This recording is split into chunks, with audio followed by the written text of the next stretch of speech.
किसी गांव में एक बनिया किराने की दुकान चलाता था। एक दिन शहर जाते हुए रास्ते में उसे एक जाट मिला। महाजन को कर्ज की किस्त चुकाने के लिए जाट भी उसी शहर को जा रहा था। यह कर्ज उसके परदादा ने अपने परदादा के मृत्यु भोज के लिए लिया था। 100 रुपए का कर्ज सूद जोड़ते जोड़ते 50 बरस में बढ़कर 1000 हो गया था। बेचारा जाट इस चिंता में डूबा चला जा रहा था कि पुरखों की जमीन को साहूकार के पंजे से कैसे छुड़ाए। सहसा उसने बनिए को कहते सुना, ए चौधरी, कहाँ जा रहे हो? महाजन को किस्त चुकाने। अपने खेत छुड़ाने के लिए कुछ करते क्यों नहीं?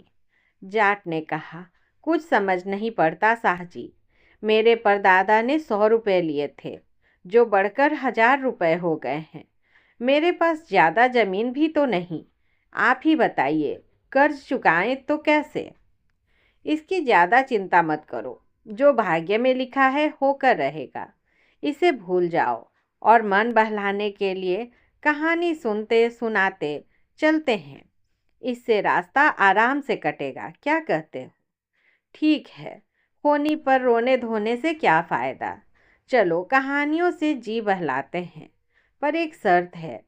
कहानी चाहे सरासर झूठी और बेतुकी ही क्यों न हो, हम में से कोई उसे झूठ नहीं कहेगा। इसमें से जो दूसरे की कहानी को झूठी कहेगा उसे 1000 रुपये देने पड़ेंगे। बनिए ने कहा, मंजूर, पर पहले मैं सुनाऊंगा। फिर उसने यूं कहानी शुरू की। तुम तो जानते हो, मेरे परदादा बनियों में सर्वश्रेष्ठ थे। वे बहुत धनवान थे। सही साहजी, बिल्कुल सही, जाट ने कहा। एक बार मेरे महान परदादा 40 जहाज लेकर चीन गए। वहां उन्होंने अनमोल हीरे मोतियों का कारोबार किया। सही साहजी, बिल्कुल सही। वहां वे कई बार रुके और ढेरों धन कमाए। जब वो वहां से वापस आए तो अपने साथ कई अजब गजब चीजें लाए। उनमें एक बोलने वाली सोने की पुतली भी थी। वो ऐसी कुशलता से बनाई हुई थी कि हर सवाल का जवाब दे सकती थी। जाट ने कहा, सही साहजी, बिल्कुल सही। बहुत से लोग उन अनोखी पुतली से अपना भाग्य जानने आए और उसके जवाबों से पूरी तरह संतुष्ट होकर गए। एक दिन तुम्हारे परदादा भी बोलने वाली पुतली से कुछ पूछने के लिए मेरे परदादा के पास आए। तुम्हारे परदादा ने पूछा, सबसे बुद्धिमान कौन है? पुतली ने जवाब दिया, यही बनिया। धरती पर सबसे मूर्ख जाति कौन है? पुतली ने कहा, तुम्हारे परदादा ने आखिरी सवाल पूछा, हमारे खानदान में सबसे बड़ा मूर्ख कौन होगा? पुतली ने तुरंत तुम्हारा नाम ले लिया। सही साहजी, बिल्कुल सही, जाट ने कहा। हालांकि बनिए का व्यंग उसके दिल में चुभ गया। उसने मन ही मन निश्चय किया कि वह बनिए के बटखरों से ही उसका ऐसा जवाब चुकाएगा कि वह उम्र भर याद रखेगा। बनिए ने कहना जारी रखा। पुतली की ख्याति फैलते फैलते राजा तक पहुंची। उन्होंने मेरे परदादा को बुलवाया और पुतली ले ली। बदले में महाराज ने उन्हें अपना प्रधानमंत्री बना दिया। सही साहजी, बिल्कुल सही, जाट ने कहा। बरसों तक उन्होंने महाराज की सेवा की। जब वे वृद्ध हो गए तो उनके स्थान पर मेरे दादा प्रधानमंत्री बने। वे बहुत ठाट बाट से रहते थे और राजकाज की तरफ कुछ कम ध्यान देते थे। इससे महाराज नाराज हो गए और उन्होंने पागल हाथी के आगे फेंकवा दिया। पर मेरे दादा को देखते ही हाथी शांत हो गया। उन्हें झुककर प्रणाम किया और उन्हें सूंड से उठाकर अपनी पीठ पर बिठा लिया। सही साहजी, बिल्कुल सही, जाट ने कहा। यह देखकर महाराज बहुत प्रभावित हुए। उन्होंने मेरे दादा को पद पर बने रहने को कहा और उन्हें पुरस्कारों से लाद दिया। मेरे दादा के देहांत के बाद मेरे पिता प्रधानमंत्री बने, पर उन्हें यह काम पसंद नहीं था, सो इस्तीफा देकर वह दिवासर चले गए। इस यात्रा में उन्होंने कई अजूबे देखे। जैसे पेड़ से उल्टा लटकने वाला एक पैर का आदमी, एक आंख का दैत्य, हरे बंदर वगैरह वगैरह। एक दिन मेरे पिता ने एक मच्छर को अपने कान के पास भनभनाते देखा, जो उन्हें काटने की ताक में था। उनकी समझ में नहीं आया कि वे क्या करें। तुम तो जानते हो, हम किसी जीव को नहीं मारते। सही साहजी सही, जाट ने कहा। सो पिताजी ने मच्छर के पांव पकड़कर दया की भीख मांगी। मच्छर बहुत खुश हुआ, बोला, मैंने बहुत दुनिया देखी, पर आप जैसा महान आदमी नहीं देखा। मैं आपके लिए कुछ करना चाहता हूँ। यह कहकर उसने अपना मुंह खोला। उसके मुंह में पिताजी ने दहकते हुए सोने का एक महल देखा। महल के झरोखे में उन्हें एक अपूर्व सुंदरी बैठी दिखी। इतनी सुंदर स्त्री उन्होंने पहले कभी नहीं देखी थी। उसके एकदम पीछे उन्होंने एक किसान को देखा, जो उस पर हमला करने ही वाला था। मेरे पिता वीरता के लिए विख्यात थे। वे तुरंत मच्छर के मुंह में कूद पड़े और उसके पेट में घुस गए। वहाँ इतना अंधेरा था कि हाथ को हाथ नहीं सूझता था। सही साहजी, बिल्कुल सही। थोड़ी देर बाद आंखें अंधेरे की कुछ अभ्यस्त हुई तो पिताजी ने महल, राजकुमारी और नीच किसान को फिर देखा। पिताजी किसान पर टूट पड़े, जो कोई और नहीं, तुम्हारे पिताजी थे। मच्छर के पेट में वे पूरे 1 बरस लड़ते रहे। आखिर में तुम्हारे पिता ने पिताजी के पैर पकड़कर दया की भीख मांगी। पिताजी बहुत दयालु थे, उन्होंने उसे छोड़ दिया। पिताजी ने राजकुमारी से शादी की और महल में रहने लगे। वहीं मेरा जन्म हुआ। तुम्हारे पिताजी को पिताजी ने अपनी सेवा में रख लिया। वह रात दिन फाटक पर चौकीदारी करते थे। जब मैं 15 साल का हुआ तो महल पर उबलते हुए पानी की बरसात हुई। महल पिघलकर बह गया और हम जलते हुए समुद्र में जा गिरे। आखिर जैसे तैसे हम चारों तट पर पहुँचे। पिताजी, राजकुमारी, मैं और तुम्हारे पिताजी। हम कूदकर तट पर आए तो अचानक हमने अपने को एक रसोई में पाया। खाना बनाने वाली हमें देखकर डर गई। हमने उसे आश्वस्त किया कि हम आदमी हैं, भूत प्रेत नहीं। वह औरत बोली, तुम भी खूब हो, मेरा सालन खराब कर दिया। आखिर तुम्हें मेरी देगची में घुसने और मुझे डराने की क्या सूझी? हमने उससे माफ़ी मांगी और कहा, हम इस देगची में कैसे पहुँचे यह हम नहीं जानते। हम पिछले 15 बरस से एक मच्छर के पेट में बने महल में थे। औरत ने कहा, ओह, अब मैं समझी। ठीक 15 मिनट पहले एक मच्छर ने मेरी बाह पर काटा था। यह देखो, यहाँ अभी तक लाल है। लगता है मच्छर के काटने से तुम लोग मेरी बाह के अंदर पहुँच गए। मुझे बहुत जलन हुई। जहर को निकालने के लिए मैंने दबाया तो सरसों के दाने जितनी बड़ी काले खून की बूंद निकली और देगची के उबलते पानी में गिर गई। मुझे क्या पता था कि तुम लोग उसके अंदर थे। तब मुझे मालूम हुआ कि मैं सिर्फ 15 मिनट पहले पैदा हुआ था। हालांकि मैं 15 बरस के लड़के जैसा लगता था। हम यह जानकर हैरान रह गए कि मच्छर के पेट में हम सिर्फ 15 मिनट रहे थे। इतने कम समय में ही मैं पैदा हुआ, बड़ा हुआ और तुम्हारे और मेरे पिता की उम्र 15 बरस बढ़ गई। मैं लगता ज़्यादा का हूँ, पर वास्तव में मैं अभी 10 बरस का बच्चा ही हूँ। वह तो मच्छर के दहकते हुए पेट में 15 मिनट रहने से मेरी बढ़ोतरी तेजी से हुई। सही साहजी, बिल्कुल सही। जब हम रसोई से बाहर आए तो हमने देखा हम दूसरे मुल्क में आ गए हैं। हम जिस गांव में पहुंचे वह यही गांव है।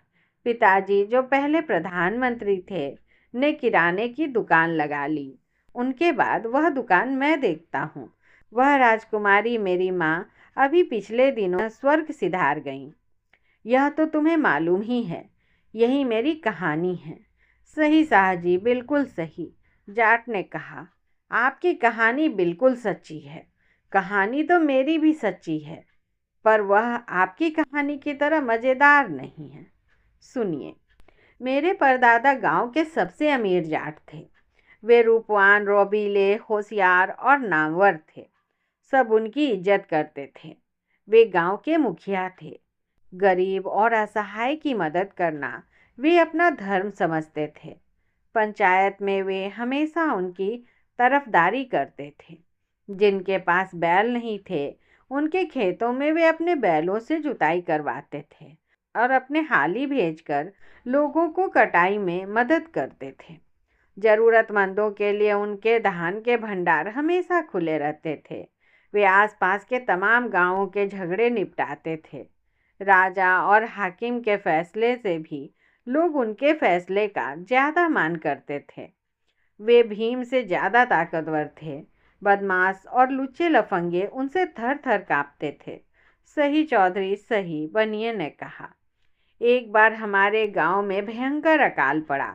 एक बूंद भी पानी नहीं बरसा। नदियां और कुएं सूख गए।